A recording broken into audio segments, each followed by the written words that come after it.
like a Folks, normal notification. What a start that is from Chris Proud talking about his notifications. Viewers, hello, welcome to For the Fans. We are bragging about his Twitter. That's not a surprise. We are live. We are live for the first time ever doing a podcast for the I'd say first ever. We've done one before for the transfer window. That was quite a while ago, and Summer. It was last summer, yeah. So when I press this button, hopefully we should be revealed. When I say revealed, I mean me, not Jack, and Oliver Holt from the Times. I think he works for now. So if I press that button, there we go. And a gif of Jack doing a eye thing, which is terrifying. So if you're watching the rebroadcast back, welcome. This is For the Fans Live. We're going to be doing these over the World Cup, and this is our first one, boys. How are we? I'm joined by Proudy and Keno. Proudy and Keno, good evening. Hi. Hello. That went well, didn't it? Yeah. So we haven't got a feature, Chris. I mean, to start the show off, no feature. Very disappointed. No, I think we'll wait until we're a bit further into the World Cup. I think until we do a feature. Because there's not many ideas I have at the moment. No, you could have done spell the names of the Saudi Arabian players, which should have been, that'd have been a fun challenge. There's too much stuff going on as well. There's too much stuff going on. There is. People are commenting in the chat on the live stream that Keno looks a bit stiff. In the future, Keno will be seen live for the first time ever.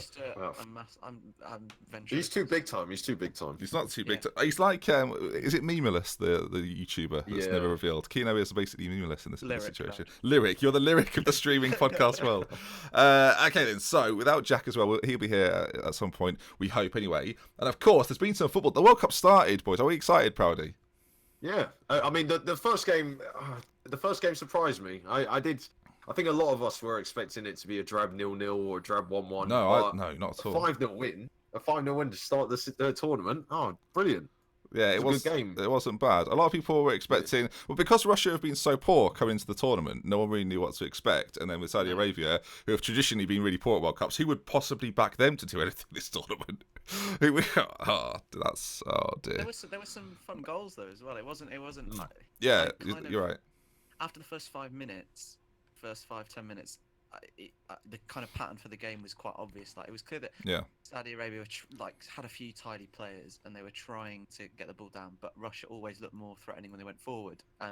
But that could have led to maybe like a 1-0 and sort of quite a cagey game once Russia went ahead. But they just kept going. It was genuinely. I was as skeptical as I'm sure most of us were about that first game. Yeah. But I was really pleasantly surprised by how open it was and how fun it was, and I hope the rest of the tournament sort of follows that pattern. To be fair. Yeah.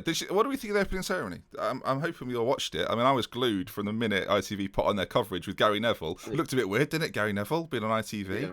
I don't know how I feel about that. I like the fact that Lee Dixon is moving further right. Every time they get someone new in, Lee Dixon moves right along sort of the panel of pundits. I feel a bit bad for Lee Dixon in that respect. He's worked hard. Much like his England career, Gary Neville has literally replaced him. Let's talk a little bit, just spend a few minutes on the ITV studio, which was incredible. I mean, BBC nice. Did you watch the preview show on BBC last night? For those that don't live in the UK, BBC and ITV are the two contrasting TV networks that get to show it on sort of free TV, terrestrial TV. And they're based next to each other, aren't they? That's the best thing, I think, that they're based literally next to each other in where their like bases for the TV shows they put out, which is quite interesting. But their studio is shiny. Is that the word you use? I haven't seen the BBC one yet. No, ITV's a show. I mean, I've just said that. Yes. Oh yes. Sorry, I missed that.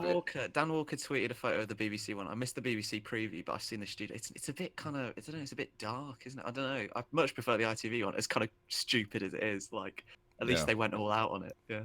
People are saying in the sorry for those that are watching on the rebroadcast. People are saying Keno's quiet. In no way should he be quiet at all. I don't. Turn me up. I mean, it could be your levels on. No, I'm looking, mate. Keno should be as loud as anybody during these podcasts. So I don't know. My threshold's fine. We will persevere and hope that everything's fine. Probably check it for me just in case, and we'll persevere.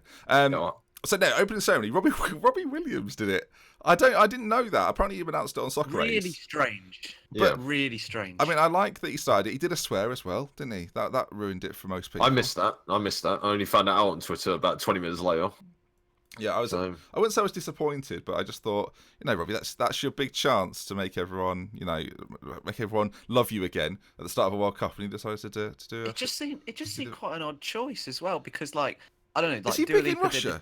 I don't know, because like say Dua Lipa did the Champions League final, like she's pretty current. Robbie Williams is not. Maybe like Angels has just been released in Russia or something. Maybe I it's like to think that Putin absolutely loves Robbie Williams. Sorry, but Yeah, wow. You know, he's got like he knows everything there is to know about Robbie Williams. I would hope so. I'm going to quickly check. We're talking about sales. I'm going to check to see if Robbie Williams had much of a career in Russia. But no, it was interesting. Most opening ceremonies apparently are quite short.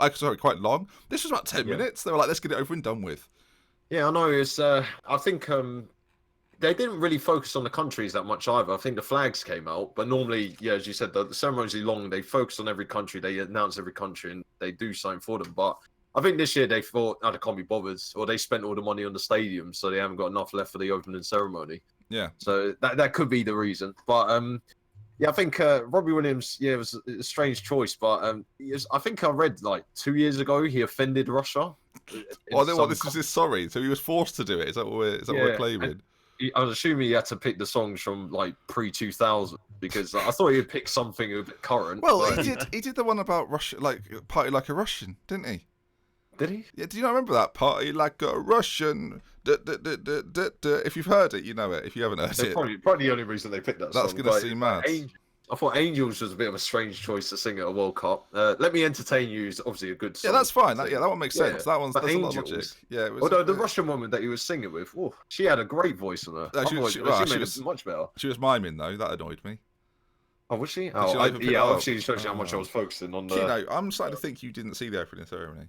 I was having my haircut. Amazing. See, I knew he was. When I asked you about it, it was like, I'm not sure if I liked it, but he didn't even see it. Absolutely. I saw a little bit of Robbie Williams on my barber's phone. Okay. Oh yeah. I mean, great. The best place to watch the World Cup, viewers. I mean, on Kino's barber's phone. Then I drove home and I was batting time for the game, but I just missed Robbie. You certainly did miss Robbie. But there was some football played as well, of course. We'll talk about the World Cup news around the World Cup right now. There's some big things going on with Spain. Big news. We'll obviously talk about England as well a little bit. Look forward to the games that are coming up over the weekend. I think our next show will probably be Monday, Tuesday, so we'll cover all of those when we next meet for one of these live shows. Well, I think we should, because there are so many games between now and the England game, I think we could probably squeeze one more show in and then do an England show after that.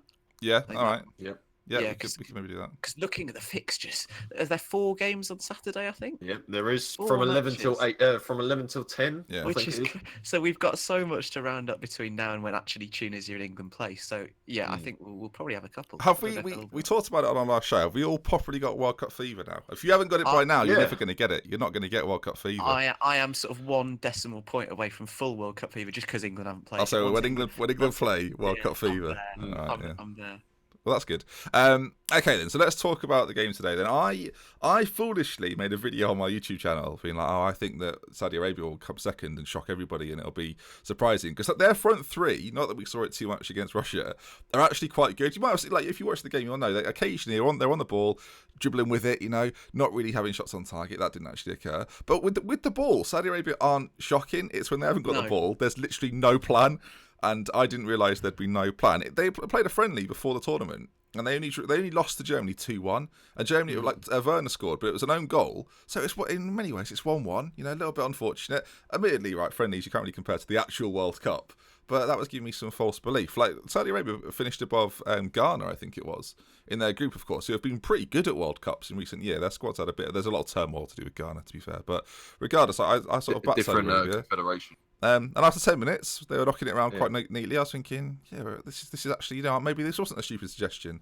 And then the thing was, at 3-0, I thought again. So the thing that stood out for me was the quality or lack of quality of their 2 centre backs. Like whenever they both got on the ball or Smolov looked to run in behind at all, they just looked like sort of league. Do you know what they look like? They look like standard. League One central midfielders playing at the back.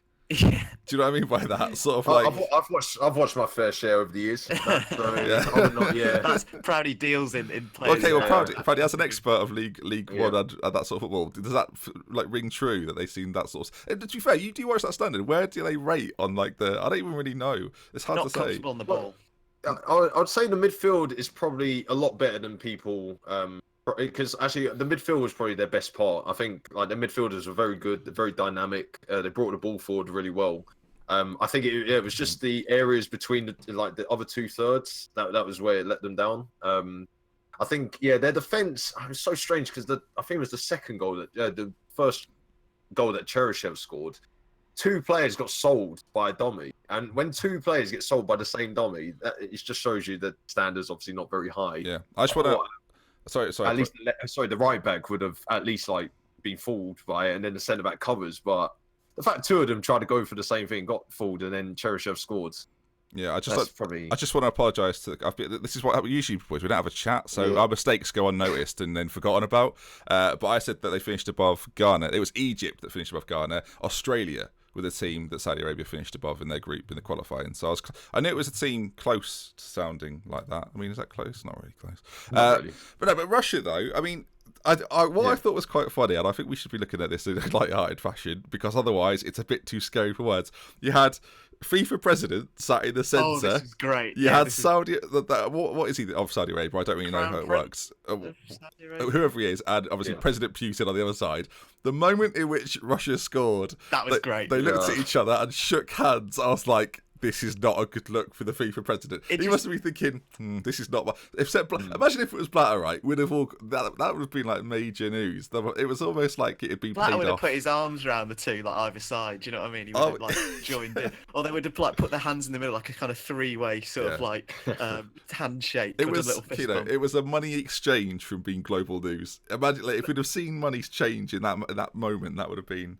The other funny thing about it was as well, they clearly knew that all cameras were in the stadium were pointing at them. So when Russia scored, Putin kind of did a little shrug, sorry. And then the Crown Prince didn't want to look too angry that his team had just gone down, even though he clearly was. And so he sort of shrugged as well. If you're a Saudi Arabia player at that point, you're thinking, the guy in charge of Morocco doesn't even care that we've conceded there. He's shaking hands with the president of the other team we're playing against. If you can go back and find a little video of it, do, because it's funny. It's funny, but it's but there was part of me thinking the best thing that can happen at 5-0. I was thinking the best result for me now is that it comes out that it was match fixed, and then I can be redeemed as Ben, it was fine. It wasn't that ridiculous. For the first goal, initially when I first saw it, it looked as though he obviously didn't happen, but it looked as though he kind of pushed the Saudi Arabia. Nah, I think he just slipped. He did. He did. Because I think when I first saw it in real time, I was like, "Oh, hello." Yeah, VAR first goal. ITV's Clive Tilsley, he said, "Oh, there might have been a push," and I literally rewinded my TV. I was like, "I don't think there was." Watched it back, he just fell over, just slips over. I was like, "Oh, flipping it! It wasn't even a push." But there was a penalty decision, wasn't there? Which was or wasn't a penalty. I'm sure you remember the one I'm talking about. He sort of comes across him, sticks a foot in. Cue Mark Clattenburg in the truck. Mark Clattenburg. Not only is he not refereeing when he could do, and not allowing another English referee to be involved, but he's now. I can't work out if Mark Clattenburg wants to be on Love Island this summer or at the World Cup, because that's very orange. The tan he's got is outrageous. It's unbelievable. Very not real. Tan. He looks like a kind of guy. Hasn't he been in the Middle East for X amount of time? Yeah, but mate, that's not a suntan. That's a spray. That's a spray.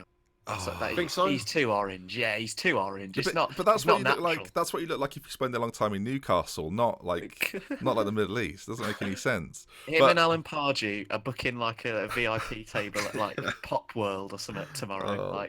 That's the kind of. Yeah, they'll cut to Clattenburg about 3 weeks in. They'll just be drunk in a flowery shirt. By the way, my favourite revelation from today's, not my favourite, one of my favourite things I found out was that the VAR referees are being forced to wear referee kits. That is a really strange rule, isn't it? Some of the rules that have come out this World Cup. But who's verifying that? And what if they don't? Who's going to be annoyed? They're sat in an office somewhere wearing full decked out referees kits, which I thought was strange. The referee actually was Argentinian, wasn't he? Scary man. I'll tell you what, he had a bit of a. He was sick. I think he's 6'3".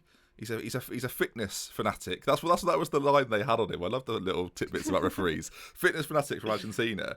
And everything he did was very enthusiastic, but I quite like that. The World Cup brings out some of the most enthusiastic referees, boys. I don't know if you've ever noticed this, but you see referees from all around the world.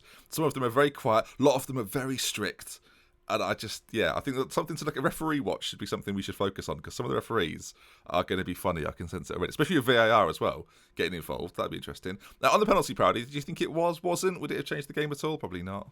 No, I don't think it was. I think the Saudi Arabia player got his foot to the ball first, and I think the way, because I look at the way a player goes down as well, and Godwin did look like he was trying to make the most of it.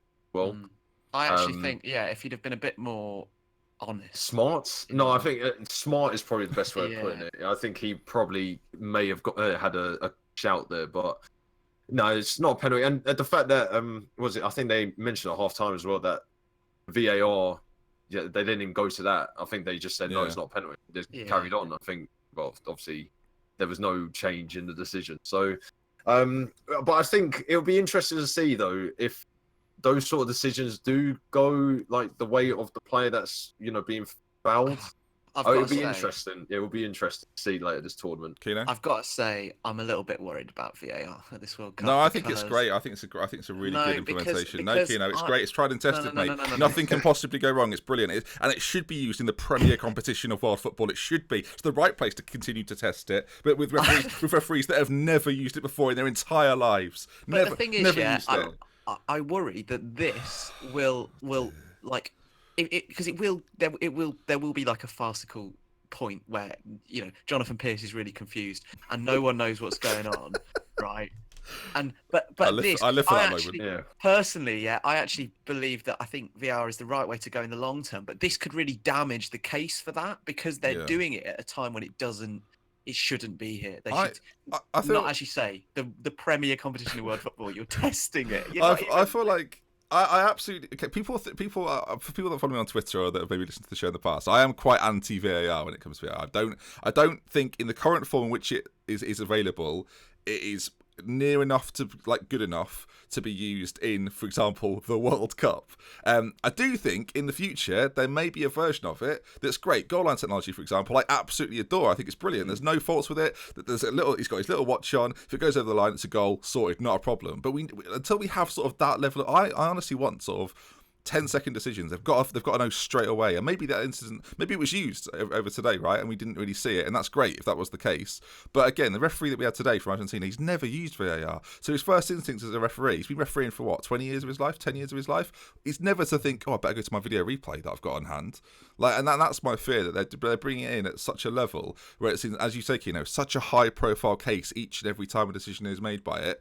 And at some point, there's going to be an incident which will be really contentious, and it will be questioned to how useful it is. Of course, if it helps big decisions, I'm not stupid enough to think we should never use it for any big decision. If there's a major issue with like a red card or a goal that should be given or an offside that's not, then of course, I understand that it's good to have it. But at the same time, you devalue what is like a really fantastic game in football by just having a system that at its root is flawed because of the interpretation is different from one person to another, and that's where the flaw in VAR comes in for me. And that's my big issue. It almost makes me think that the kind of the people that whoever's sort of okayed this to happen in the World Cup is like someone who doesn't like VAR because they're like, oh, okay, we'll give this clearly incomplete system a run out in the World Cup. Yeah. And millions of people around the world will see how shit this current system is. Yeah. And then, that'll damage the case forever. So it looks as though someone who doesn't want to kind of move this kind of test forward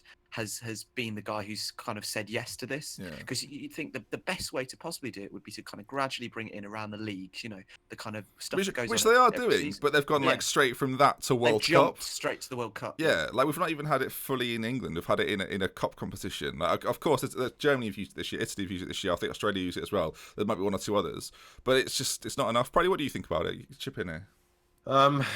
I think, for me, VAR is never going to be good until we hear, because it's got to be similar to how it is in rugby. Like, I watch a little bit of rugby now and then, and like when the referees have to make a decision and people in the video studio are talking to them, you can hear what the conversation is about. Yeah. The fact that we can't hear what the conversation is about, we have no idea what's going on. And in cricket as well. In cricket as well, and that's what the problem is. I think that's why a lot of people are anti-VAR. If the system was like it is now, but they had it like they have it in rugby and cricket, where you could hear the conversation between the referee and the people in the video studio, I think a lot of people would be on board with it. But the fact that's a really important point. But the fact is, we see the signal from the referee doing the the VAR signal, and then he runs to the side, but we can't tell what's going on until they show it onto the TV, and then we're thinking, and so that's what they've been discussing. But then it's just, well, what's the point? This isn't hugely World Cup based, but like, when will be the point then in which we just start miking referees? Because at the moment, player conduct is why we don't do it. It's because players are so regularly swearing, and I'm not going to lie. Like, from what I've read and heard, referees are just as bad at times. Yeah. Like they equally swear. So until we get to a point where they can show live football that is monitored and used with a mic'd up official to talk through these VAR moments, where you can hear the guy in the studio using VAR, you can hear the referee, and that is fed back to an audience. I mean, it's difficult to play it in the ground, isn't it? Because that creates like a bit more of a problem. But until that happens, like, where are we at with it? We're not really anywhere.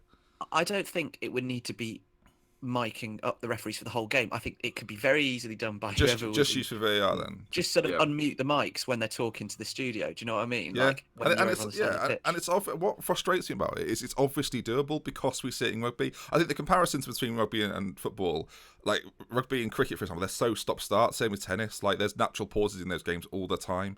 Where within football, that's part of the fun of it. Is that it's not like American football. It is constant. If you know when the first whistle goes, there's going to be action and then a stop and then some more action and a stop. Like, that's what makes it so great. The idea of constant interruptions is not something like that. Also, sort of grates with me a little bit, as people have heard. This is not a VAR podcast, but there was a little incident today, and I'm sure there'll be loads of incidents over the World Cup to talk about. So we'll talk about it more then.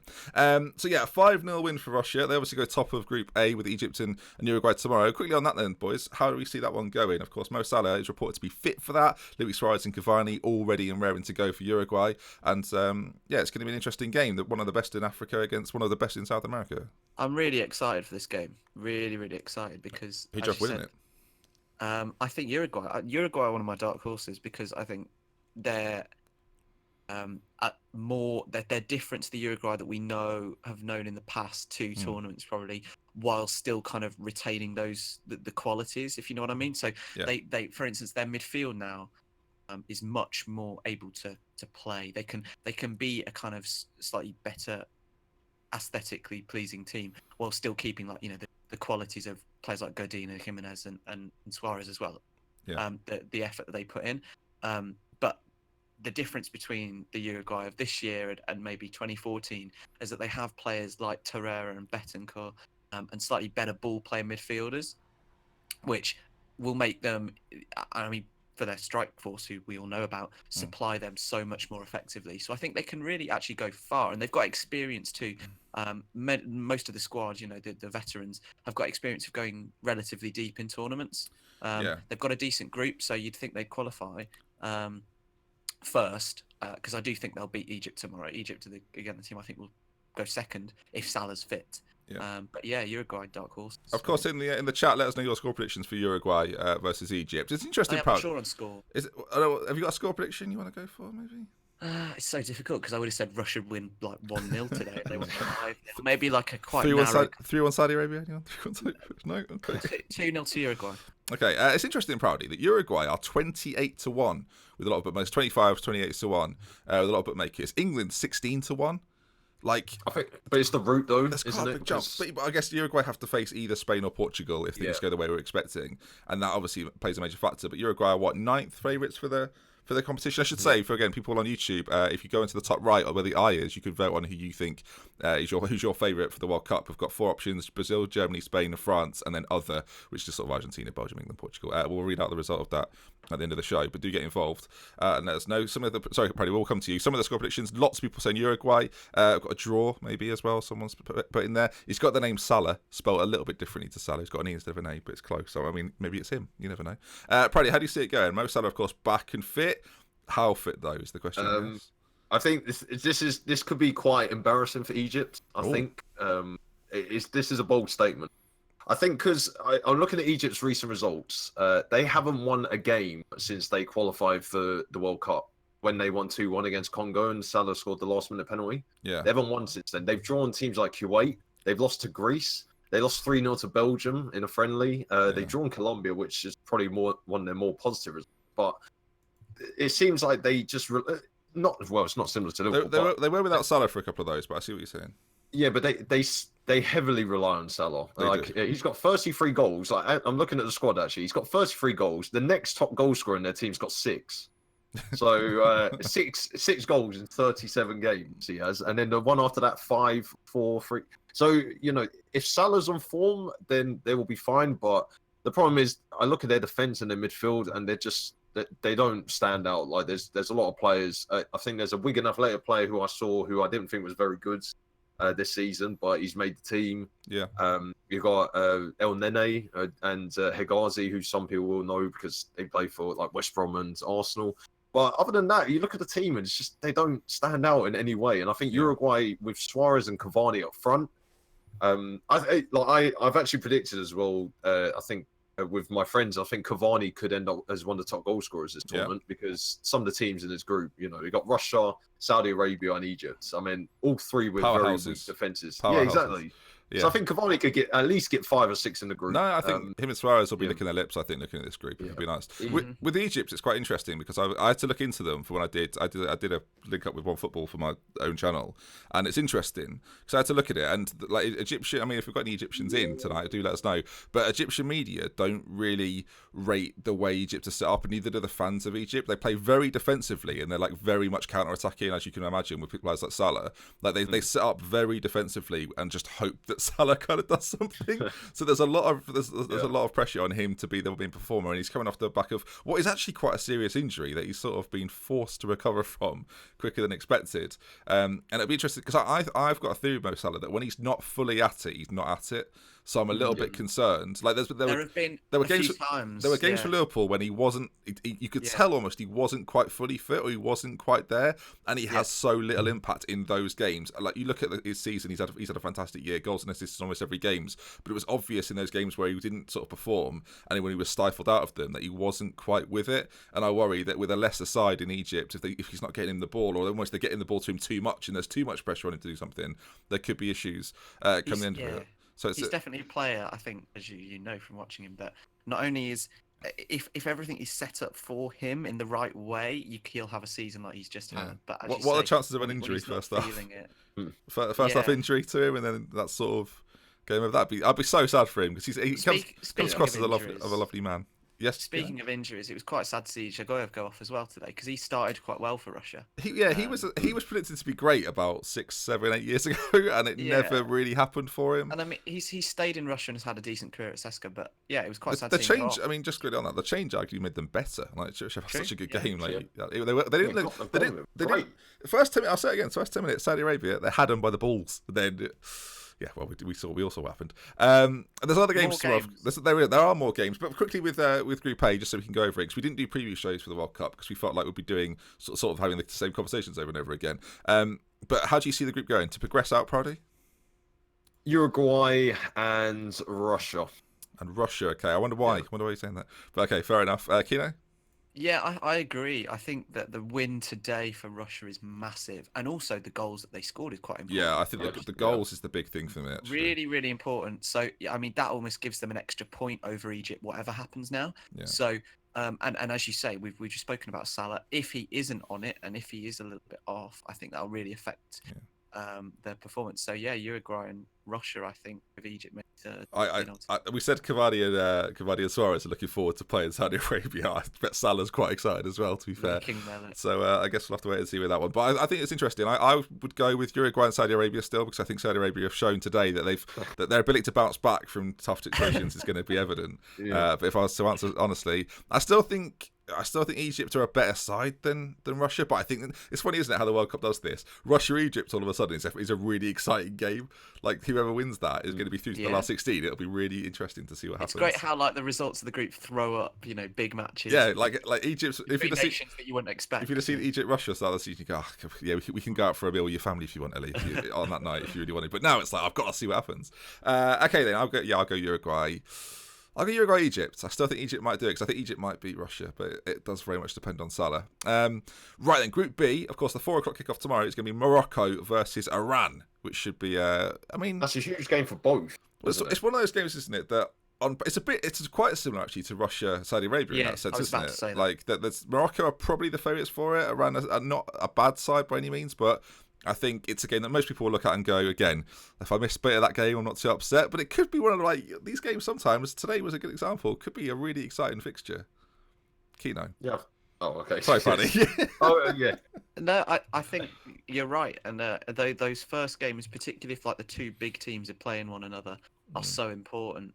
I actually think Morocco, depending on who wins or loses in the Portugal-Spain game, I back Morocco to win this, and I think they're actually, they've got a decent team with some pretty good players, probably a little bit underrated to be fair. Yeah. Players like Benatia and Belander, I want to say. There's as well. A few others that are Moroccan. in there, and is it Z actually plays for the guy, the Ajax guy? Begins with Z. Ziyech. Yeah, I know him. Yeah, Ziyech. yeah, Hakim Ziyech, I think it is. But so they have some decent players, and if they win this game, and let's say, I mean, whoever, I still think we can talk about Spain in a minute, but I think Spain will still beat Portugal. I think they're good enough to do that. Yeah. Morocco might fancy themselves against Portugal, and if they win, it could set up a big match. Actually, I don't think it's cut and dry that Spain and Portugal will go through. So yeah, I think it'll be a fun game. Again, like these kind of just from today, it's really sort of just kicked on the World Cup fever because it's like, and it's some of these matches that we thought might be quite boring. Actually, who are you looking forward to seeing Friday? Is there any one player that you think is a standout in this game that we should be keeping an eye out for? Do you like that, Kilo? He's got no idea. I just did a Morocco full major save, and I forgot all the players now. Come on, not a single name. To be fair, like their strike force isn't greatest. I think. Well, actually, when I was doing the team, they don't have many defenders, so it'll be interesting to see how they set up. But Morocco, because Morocco, yeah, Morocco got Benatia. Yeah, Benatia is like, I wouldn't say he's world class, but he's a very good, he's a very good player, very confident and capable defender, isn't he? That's gonna be interesting. They've got Saiss as well from Wolves. He's good. He's decent. Oh, Saiss, yeah, but I think, isn't he a defensive midfielder? He's not. Well, I mean, he could probably play centre back with Benatia. Yeah, so I don't think it'll be interesting to see how they set up, because I suppose they'll have to go on the attack in the first game. Because they do need to win that, and then it sets them up in a good position for the next two games after that. Yeah. But I mean, yeah, I'm looking at them midfield. Belhander's in there. Amrabat's in there. Oh yeah, they're not awful, are they? There are a lot of players that are quite similar, though. It sounds like former Holt End favourite Karim El Amadi as well in there. Oh yeah, that's lovely to hear his name. On the anonymous on the Iran side, there's not a massive amount of players that I think we'll be familiar with. They've got quite a lot of caps in their team, though. A few guys from Olympiacos are there. We've got a couple from Forest there. How do you say it? I can't remember how you say it. You know who I mean, though. It's like a D. Is it Dejaga? Is it literally said like that? Yeah. He's been around a fair bit. He's got 46 caps for them as well. So they're not coming into this as unknowns. I think some people still hear the name Iran and they think, what are we expecting? But they're not a complete unknown quantity. They've been at World Cups before, right? So yeah, I thought in 2014, I remember they took Argentina quite close, and then they lost in the last minute. I think it was. I'm pretty sure it was. Was it Iran? A tight game. Was that Iran? I think it was Iran. I do remember the game. Was it Messi who scored really late? Yeah, because I think I remember that Iran looked like they could have won it, and then I think Messi pulled off another incredible goal right at the end. I thought, that's it. So I wouldn't be. I mean, isn't Carlos Queiroz still their manager? Yeah. He's quite a good manager at national team level. So, maybe we shouldn't write them off, but it could be a difficult group for them. I think it's fair to say, boys, this is a game we'll know a lot more about the players once they've actually played. The World Cup still does that. There's still some let's teams talk about Portugal, Spain. All right, let's talk about Portugal, Spain, but let's start with Spain, who have sacked their manager. They are doing in England, aren't they? Taking all our drama. Well, I'll tell you what, now, the French are looking at that going, what can we do? What can we do? I mean, we've got to be able to do something. We can't let this stand. But no, obviously, the man's got... Kina, you're good at pronunciations. Yeah. How do you say his name? Lopetegui. Thank you. See, that's what you're here for. He's gone to Real Madrid. There's now talk of whether he will actually get that job at Madrid, because like the sort of the fan hatred of him from Spanish nationals might be so strong that Madrid won't actually go to appoint him now. Madrid had a press conference today where they... Oh, they said they're backing him. Yeah, I think he was there. Oh, okay. Well, that's fine. Well, forget that then. Maybe they'll be all right. Yeah. But obviously, what do we make of that? There's two ways to look at it, isn't there? One, it's what an outrageous decision to make days before a tournament, or there's that way of actually they're doing what most governing bodies should do in this position. Well, not governing bodies, but most FAs should do at this point, because it's pretty outrageous from everyone involved, especially on the Real Madrid and managerial side. Proudy, we'll come to you first. It was a bit of a surprise as well. That a bit of a surprise. He was named as Real Madrid coach. Sorry. Yeah, not surprised he got sacked. But it was, I think, because there was a lot of names being drawn up about who was going to be the next Real Madrid manager. Yeah. And then I think when they announced it, it was how's it? Lopetegui. Lopetegui. Lopetegui or The whatever. new Real Madrid manager is what I'm Let's going call him Julian. There aren't too many difficult bits in there. Yeah, well, I'll get the hang of it once they pronounce it on BBC. When he wins, when he wins the Champions League, we'll be all over that. Yeah. It was a bit strange that they announced it before the tournament, because normally they say it will be the Spanish Twitter account or whoever's running the FA over there will announce that he will leave after the tournament to take over Real Madrid. But the fact that Real Madrid just announced it out of the blue, I thought, and then obviously all this talk then came out that he hadn't told the Spanish FA until about 5 minutes before Real Madrid announced it. I mean, it was just that is outrageous, isn't it? Really, it's like, like the FA asked him, it's like, how's the World Cup preparations? It's like, they're going well. I'm off to Real Madrid after the tournament. See you later. I like to think that they were queued up about to do the press conference with Madrid, and one of the Madrid officials went, "So have we told Spain, by the way?" And he sort of, the look on his face has gone, yeah, text him. Yeah, text him. Turns away, texts them, turns back. Sorted. I think that's all done. The text comes through to Spain. They're like, hang on a minute, what's going on here? What I like is that he obviously just thought, oh, it'll be fine. Like, who could possibly be annoyed about it? It'll be fine. I mean, Sid Lowe wrote a really, really good piece on this in The Guardian, and it was pretty sort of inconsiderate the way that they did it. Like, I think I love the fact we're using sort of little words like, it's pretty inconsiderate. It's like outrageous. It is outrageous. The president of the Spanish FA was informed, I think, by phone, and then literally 5 minutes later, after that, there was a statement on the Madrid website. Lopetegui was going down for a press conference. Everyone else in the world knew, and then he told the players at about the same time. And he phoned home literally to tell them what was going on. So yeah, it's a pretty, I don't know.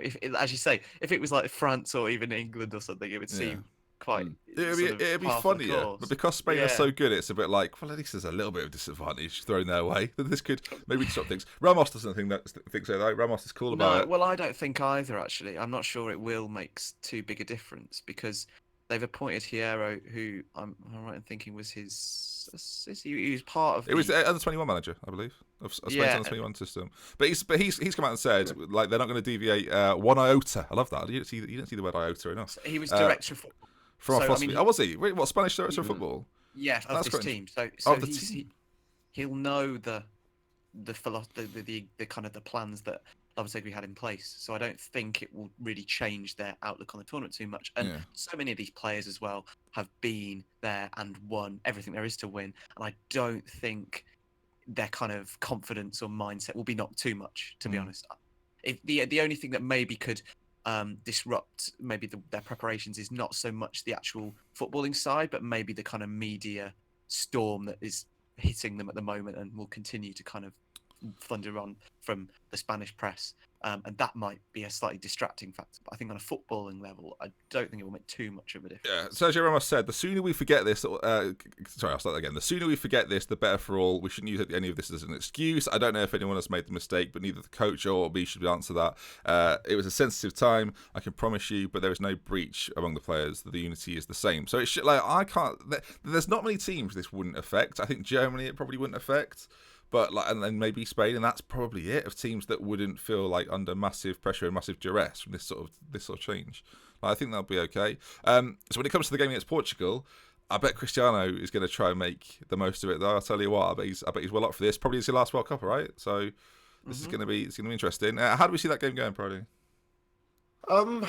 It's close. I think it's close. I think it will be, because they've played quite a lot over recent tournaments. I think I'm pretty sure they played each other in 2012. Did they play each other in 2010 as well? I think they may have in the 2010 World Cup. And they were close games as well. And I think, part of me was thrown off by the fact that all this Spain nonsense happened, but I think if I'm to predict anything, I think it would be a narrow Spain win. I'd probably say a 1-0. I think Portugal's football isn't the greatest, and I still don't think it is improved at all. Yeah. So I think that might go into this tournament as well. But then again, I suppose their tournament for when Euro 2016 didn't have to be great because 3 teams could qualify for the group. And I think in this one, where the World Cup, where there's only 2 teams and they have to be a bit more open, then we'll see. But it depends if Ronaldo turns up, because if Ronaldo turns up, then they're on fire. But if he doesn't, then they're in trouble. It's that big impact, isn't it? On that point, do you think Spain made the right move getting rid of their manager? Well, they have to, because you have to talk about. They didn't have to, but no, it's just because the problem is at the moment, because if he's announced that he's becoming a Real Madrid manager, then it's just little things that he may do to favour certain players. So if he said, Ramos would be the captain, but if he just kept Ramos in the team, dropped PK, then people would just assume that it's because he's the Real Madrid manager, keeping the Real Madrid players happy. I don't know. I don't know if it would be that that in depth. I don't think it's think about it that much. It is the media more, but I think it could be. Every decision would be conflicts of interest. Yes. Yeah, from my perspective, that's of course true. From my perspective, it's quite simple, and I totally agree with the reasons that what's his name? You're going to say the head of their Spanish affairs. Luis Rubiales. Yeah, the reasons he gave for it was just sort of a matter of ethics and how you should act in a job. Yeah, and I think they're spot on. I think it's a massive decision, but I think they're spot on. It's just based on kind of rules of how you should behave in that position, and you can maybe point the finger at Madrid a little bit, but Lopetegui obviously knew what would occur, and he is responsible for his own actions. So as a hypothetical, boys, if Gareth Southgate would have taken the Chelsea job, just who would we have got in? Who? Allardyce? Bring him back in. The thing is, though, would it have been Sven? Would it have been Allardyce, or would it have been John Terry? Well, I didn't like how Big Sam came out and said, "Oh, it should have been me at the World Cup." I was like, "Well, I don't know if we would have made the World Cup under him." I'll tell you who it would have been. It would have been Adi Boothroyd. Oh, do you think it would have been Adi Boothroyd from the under-21? Who's done brilliantly, to be fair, in that role. He's done really, he's very well liked in that role. He's actually with them, isn't he? He's been taken out by Southgate. We'll talk about England a little bit. That would be very Mike Bassett, though. If Adi Boothroyd got the job, it would be very, very Mike Bassett. I can't think who would be brought in. By all means, in the chat, let us know who you would have, or in the comment section of the video. Let us know. Serious or either, yeah. If you could give us a reason as to why, that'd be good. So let's just put, if it was John Terry, I'd be supporting Croatia. Love that straight away. Which is quite funny. So would I now. I know. Well, we won't talk about Villa, kid. Not this month, right? You got a month off from that. You might not be around in a month's time. So. I'm enjoying the World Cup being around. I'm glad it's a tournament year. That's all. I bet. Okay, Kino, on that then, who do you think will win? Spain. I'm going to go for a draw. I think like a 1-1, a tasty 1-1 with a Cristiano Ronaldo penalty being scored in controversial circumstances. VAR will award the penalty, and it'll be an equaliser to a Sergio Ramos header. There you are. I mean, I've been very descriptive there, so look forward to a 4-0 Spain win. Right, and that sort of covers the games for the Saturday. Do you want to look at that? It's up to you, really, boys. Do you want to look at the Sunday matches? We can sort of move through them a little bit quicker, yeah. So there's France, Australia, and Argentina. There's 2 big games. The Saturday matches, sorry. Yeah, my apologies. So we'll do some one-word predictions, and then we'll talk about them in depth next week. So France, Australia, Proudy and Kino. Proudy first. I think France 2-0. France 2-0. Kino. I'm really excited for this. I think 3-0 France. 11 o'clock, boys. 11 o'clolock. The other game in their group, Peru versus Denmark. The Danes are one of my dark horses. I'll say it now. I think Denmark could. I think they'll get through the group, and then I think they're going to knock out Argentina. There. I think this will be a draw. 1-1. Nah, Denmark 4-0. Proudy? 2-2. I actually think Peru are quite good, so I shouldn't say this. But yeah, they are. Yeah. Peru to win. If you're a Peru fan, get excited. Argentina versus Iceland. Proudy. I'm excited for this. I think I'm going to go for a 1-1. I think Iceland 1-1. I think Iceland have enough to pull off a draw. I like that. I don't think. I kind of agree with the prevailing view that Iceland aren't going to have in their second tournament. I don't think they're going to have. It's a bit Leicester though, isn't it? It's like they can't possibly be good again. All I'll say is Lionel Messi is my fantasy captain for this. I think they're going to get a gubbing. 4-0. I went Griezmann. And then Croatia versus Nigeria. I didn't give a prediction for that one. I think Argentina will win by a few. We'll say that much. Croatia, Nigeria, Proudy. We'll come to you first. No bias, please, if you can help it, with that bloody shirt on. Well, it's a great shirt, isn't it? Best shirt of the tournament. No, I think a 1-1 draw. No, actually, no, 2-2. Actually, I think there'll be a few goals. Okay, Kino. Again, fantasy football motivated. 2-1 to Nigeria. Okay, and we'll fly through the Sunday games as well. Costa Rica, Serbia. I don't want to score. Just want a name. Serbia. Friday. Serbia are good. Serbia. Serbia. Kino's really down with Serbia. Yeah. Brazil, Switzerland. Brazil. Yeah, Brazil. Yeah, you did. Brazil. No, Brazil. And then Germany versus Mexico, which should be a really great game, actually, to be fair. I think it'll be a narrow German win. A narrow German win, in classic German fashion. Right then, let's talk about England for a little bit. We've gone through the fixtures. Of course, there'll be a lot more chat over the fixtures when they come. But boys, I don't want to alarm anyone, but everything's very calm. Southgate's very calm. The players are very calm. Everyone's having good fun. The media aren't going sort of crazy over it. Everyone's just having a lovely time. I'm having a lovely time, just thinking about the fact that we're going to do quite well and just do all right and just be fine and win the tournament. Yeah, obviously we didn't talk about the friendlies that happen, and there's obviously a few decisions for Southgate to make. Let's talk about them. Goalkeeper, I think Pickford's got it now, boys. Yeah. Yeah. That seems like job done. Him and Botland seems to be the contenders. Nice to see Nick Pope get a little bit of a game though in one of the friendlies. But yeah, do you think Pickford's the right choice though? I mean, it's obviously the choice Southgate's gone with, but so we think. He's been given the number 1 jersey, so it'd be weird if he didn't get it. I think. Yeah. Kino, thoughts? Is it the right choice? Would you prefer Botland's? I mean, no. To be fair, no. Like when we did the show about the squad, I think we did talk about it. We did agree that I think he'll be number 1. This game in general, I think is massive. Not so much because obviously the result is key, but I think if we win this well, I think it will really set the tone. Put it this way: I think if the Panama and Tunisia games were swapped round, I don't think it would have the same kind of significance if we beat Panama comfortably. Yeah. But I think if we beat Tunisia, who are not a terrible side, they're capable.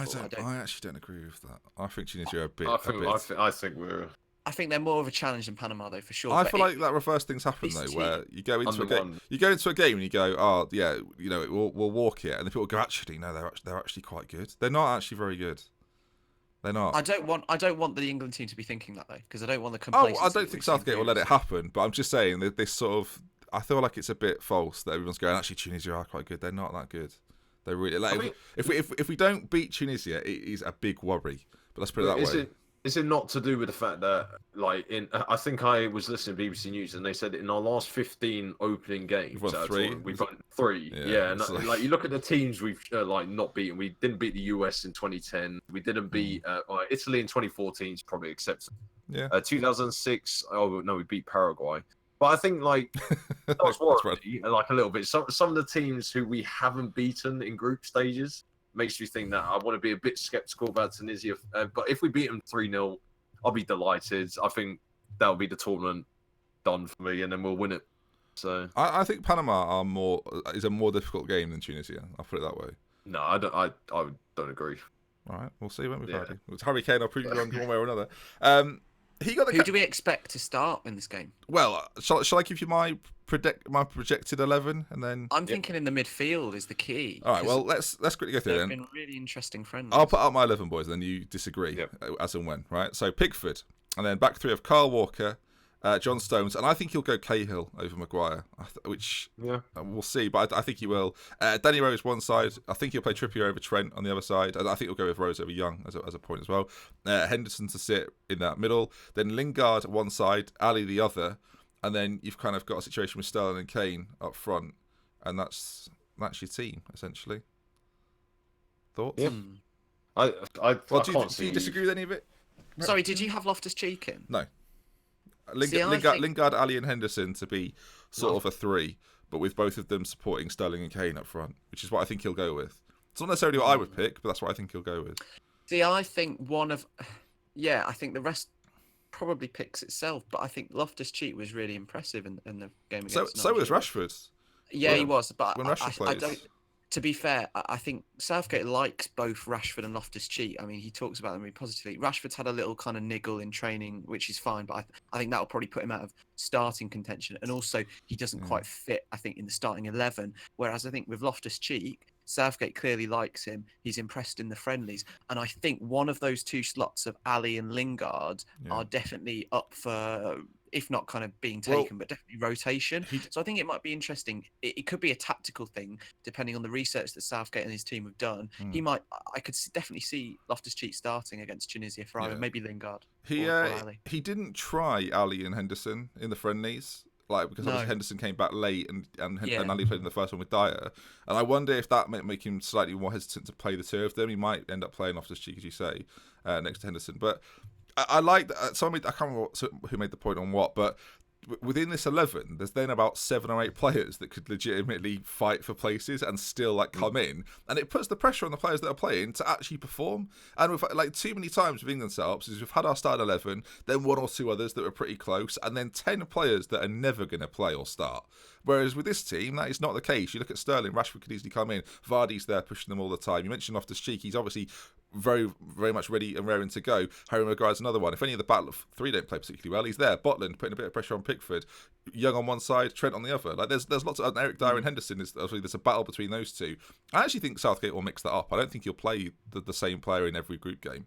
I think he might switch it round, maybe for the Belgium game, and play Dyer in there instead of Henderson. But I guess we'll see. But I think they'll mix it up quite a lot. But it's weird. The 11, like I said, is pretty close, though, isn't it? It's pretty what's the phrase? We all agree.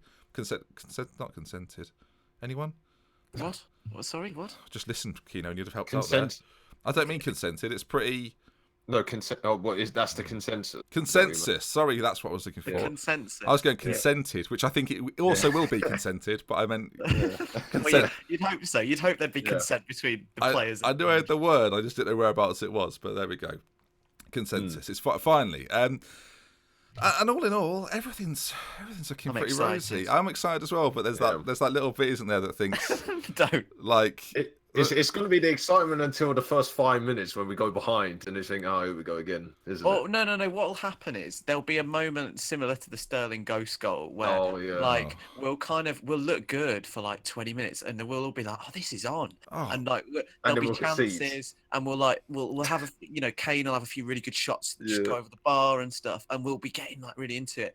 And then maybe not we'll concede, but it'll just then go flat. There'll be a penalty. There'll be a breakaway, and Gary Cahill will trip over the legs of the onrushing attacker. Yeah. And then we'll be trying to come from behind, or there'll be a flat period. I don't want that. No. I don't want that. Look, we got to the point of being so excited that we almost thought this is too good to be true, and we've just retorted back into that. What can go wrong? All these things that could possibly go wrong. Just quite excited. Do you know who's trying to sabotage my World Cup experience, by the way? Who? Only my girlfriend of nearly 10 years. Me and Ellie. Oh, I saw your tweet. It's unbelievable, right? We went to carpet right today for the living room. We want to get a new carpet in like that in the dining room. So we went in, and the guy went, "Oh yeah, of course we can get it done in the next 14 days. Oh, any day's a problem, but I mean, usually Morocco, Iran. You know what I'm saying? Anyway, and then he went 28th, and then he went, "Yeah, that sounds great." And I looked at that's Belgium, England. What are you talking but that's about? Not until 7 p.m. He's not going to be right. 7 p.m. And that is exactly what he said proudly. But I'll tell you what the people who fit the carpet don't do. They don't put the sofa and the TV back in the living room, do they? They don't put the chair and the table and the sideboard back in there. No, they don't. So guess who has to be doing that? Muggins here. He'll probably watch it as well. And by the way, and not only that, that's the only game on that day. Yeah, true. I can't remember the other games that day. Oh no, there's 4 of them that day, isn't it? Because you have to play the last 2. So some of them will be missed, or at least have to be up here, just sort of hidden away watching it on monitors. Of course, we asked at the top of the show. I told people to click the I. I'll give you 2 more minutes to do it on who the favourite is: Brazil, Spain, Germany, France, or other. If it's an other team, by the way, this is the opportunity in the chat. Write who you think is possibly going to win it. Of course, Portugal, not mentioned, Argentina, England, Uruguay, Saudi Arabia. So there's obviously the options out there. Russia, of course, as well. Imagine if Russia got to win it now. That'd be weird, wouldn't it? Match fixing. It won't happen. So, but who do we think then? Dark horses. We've not really talked too much about. England are a legitimate dark horse. Shut up. They are. We're a dark horse. Technically, they aren't. But actually, it does make me think what actually constitutes a dark horse. Well, I can't. I'm proudly processing this whether we are a dark horse. Where we are, dark horse. No, I'll tell you who the dark horses are. Right. So the favourites for the competition are Brazil, Germany, Spain, and France. Those are the teams everyone expects. Then Argentina and Belgium. If they win it, it won't be like, oh my God, they've won it, right? No. Yeah. Anyone below that, I'm talking England, Portugal, Uruguay, Croatia, Colombia. Serbia. And anyone below that, Serbia, Poland, Russia, these sort of teams, Mexico maybe as well. Those teams, dark horses. So out of England, Portugal, Uruguay, Croatia, Colombia, Russia, Poland, Denmark, etc., who do we think is the biggest dark horse, the biggest upset potential? So Belgium aren't in the dark horse? No. Because if they win it, they never make a final. When was the last? They never made a final. They've been good for about 6 years, mate. Give them a their chance. squad is unbelievable. I think a dark horse has to be like a team who doesn't have one of the best 11s on paper. Yeah, like it's got to be. Belgium have never made it past the quarterfinals. But their squad. It's not based on history, is it? No, Greece it's not based on that. won the Euros like out of nowhere. Uruguay have won it a few times, probably. They're not a favourite because of that, are they? I can't. No, I would say Belgium are a dark horse. A dark horse? No. Yeah. They're 10-1. Do you think Argentina are a dark horse? No. They got the same odds as Argentina. Yeah, I know. I think when you put Argentina and Belgium in the same category, I was like, well, that doesn't make, because Argentina have won it and actually made final. Belgium have never made it past the quarterfinal. What has that got to do with it? Apparently, we've won it, mate. Yeah, but if Belgium, who haven't made it past the quarterfinal, can't be a dark horse, then England can't be a dark horse because we made it to the quarterfinals as well. When was that the last time that happened? 2006. Okay, the point is though, Belgium's 11 is way stronger than England's 11. Way stronger. Yeah, almost every single player for the Belgium 11. Almost it doesn't matter. What's a bit 2-0. But Belgium lost to Wales in the Euros. Okay, so that's but why I can't have them as a dark horse. Didn't Belgium get to the semis though? Or was that Wales got to the semis and Belgium? No, Wales got to. All right, but the point is, Belgium's squad's really good. There's no way you're not considering Belgium like a top 6 team. I know they're a good squad, but you can't say they're not a dark horse. If Belgium win the tournament, are you going to be like, I can't believe they've won the tournament? Or are you going to think, oh, Kevin De Bruyne's really bloody good, isn't he? That's a shot. Yeah, because they actually beat Brazil. And Roberto Martinez is managing them. That's the reason I have him as the dark horse. Kino's got me help. He's got me. Yeah. He makes a valid point there. Oh my dear. Okay then. So not all right. Well, Paddy, who's your dark horse then? Do they begin with B?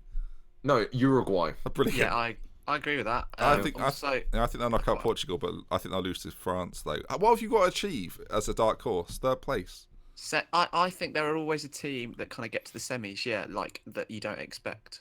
Like, for instance, there was like a South Korea in 2002 and like Turkey. And, I think Uruguay, if they got to the semi-finals, that'd fulfill their kind of dark horse motive, sort of, target for this tournament. Credentials. They'd be officially the dark horse if they get to the semi-finals. All right, Brady, your dark horse is Uruguay. Kino, are they equally your dark horse? Yeah, with England. Mine's not with England. Mine is England. I think he's jinxed it. Nah, quarterfinals. I'm convinced we're making the quarterfinals. We're going to get to. We're going to top the group. I've planned it all out, boys. We're going to top the group. We're going to beat Tunisia and Panama respectfully. Not insultingly. Draw with Belgium in a really closely contested game, which we get a little bit bullshit by VAR that we should probably win, and then we go up against Senegal, who have come second in their group, to Colombia, who will obviously face Belgium and potentially knock them out. We beat Senegal. It's a big Sadio Mane versus England drama. Then we get to Brazil. Everyone's thinking, oh, here we go. But what's this? Neymar picked up 2 yellow cards in the previous round and can't play. Oh no! So Brazil, England, Neymar not there, Brazil crumble, and then they're out, and then England progress to the final and win it all after beating Germany in the semis and then France in the final. Tell me you can't see it. To be fair, I can see it. There we go. There's a lot of hallelujah. People. There's a lot of people in the realistic expectations. A lot of people have put us down to lose on penalties in the quarterfinals of the German. I don't know why. How many people? But Proudy, I'd love it, mate. I'd be all over that. I'll be happy. That's Mike Bassett open top bus territory. That is brave defeat. They won't sold the England team around England because of Wembley being sold. It'll just be like a victory parade of us getting there. It's going to be amazing. That with all this said, I think Brazil will still win it. They're still my favourites to win the whole thing. I've got France. Let's get that noted on paper. France. Kino, who was your team to win? Spain, of course. You'll sat there. Still think they'll do it. Right then, boys. That brings us up almost perfectly to the hour mark, and that brings us to the poll then. Let's see what people have voted on that. Of course, lots of people in the chat said lots of different teams. Uruguay was mentioned a couple of times. Holland were mentioned, a little bit cruel. Wales and Italy also mentioned and not involved within that tournament. Mexico, people said there's a potential dark horse. Argentina as well could be a potential favourite. But in the poll then we had Let's do it from the bottom. Spain, Kino, with 10% of the vote. Not that much, really, is it? France with 12%, Germany with 18%, Brazil with 42% of the vote. Almost half the viewers and listeners getting involved with that one. And then on the other category with 16%. So not too bad, but Brazil, clearly the heavy favourites amongst the viewers this time around. Thank you for listening. If you watch with us live, we'll be doing another one of these either on Monday or Tuesday. Probably more likely where do we play? Monday?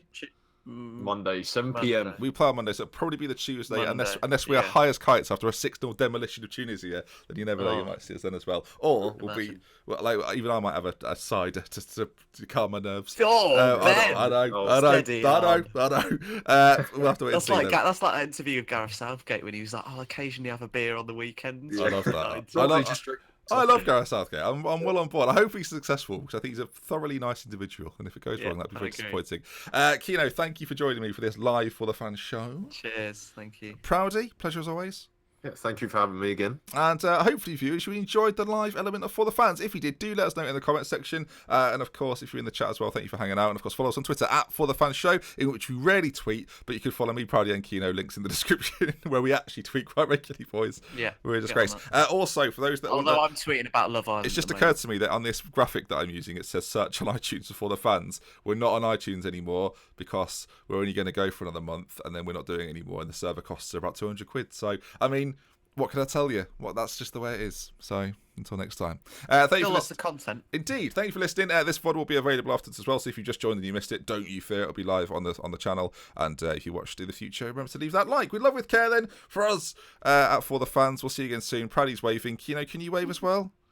I've been ventriloquisting for the whole show. I should clarify for those that think, I can't wait. For those that are looking at Kino thinking, is that what Kino looks like? That's Oliver Holt, the journalist. That's not actually Kino. Apparently, I look like. But you look. I could get a picture, Kino, and prove it to everyone, but it does. And hopefully, Jack will join us at some point during the show. For the last hour, he's been doing the. I don't know if you can see it, Kino, but he's doing the eyes to the fingers to his eyes, then looking at the person, sort of. I haven't had it up because of my internet. Post it in the chat. I will. I'll give you guys a later on. And we'll see you again soon. And that is us over and out. Russia to win the World Cup after beating Saudi Arabia 5-0. Let's hope money wasn't involved. Goodbye, everyone.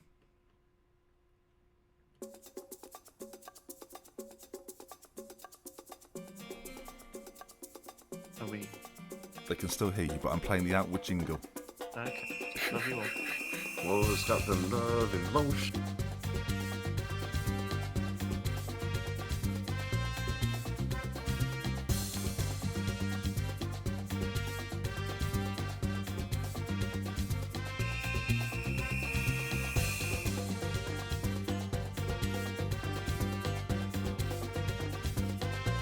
Obviously, it's not starting soon, just to be clear with everyone.